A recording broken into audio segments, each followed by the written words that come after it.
All right, folks, welcome on back here this Wednesday, June 9th, shortly after 2:30 p.m. Eastern Time. Welcome on back here for our afternoon meeting. One last time with me here, right? Great to see Leda, Mike, Norman, Wendy. I appreciate that, Wendy. Thank you so much. Just my last day of the week here, at least in CTU.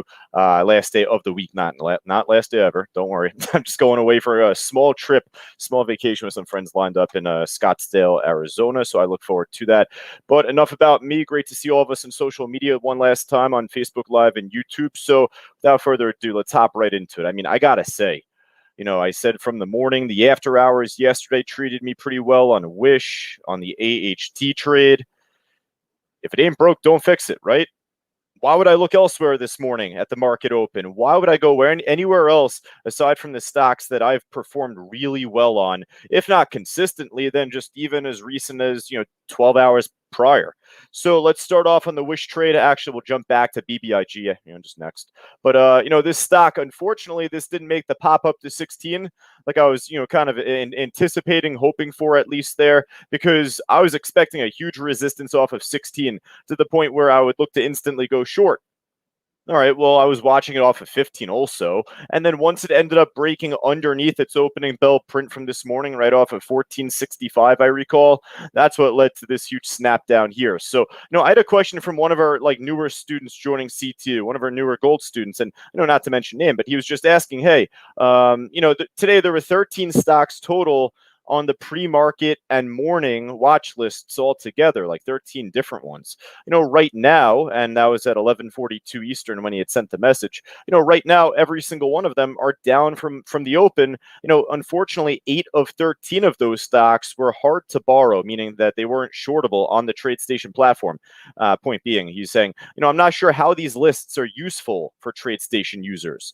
So to give the very efficient answer, it comes with experience, not just from trading, but from being a student, actually taking the time to going through our classes. And I know this student has already. He's still very new to C2, mind you, but it's just to say this.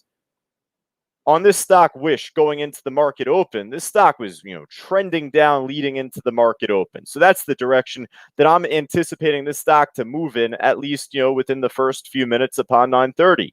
So with that, I was thinking more of a short on this trade, and with the stock being shortable to begin with compared to some of the others. And he raised a good point. Not every stock on our list was shortable, but here's the thing, also, at the same time as I say that, I told this student, hey, we don't predict markets.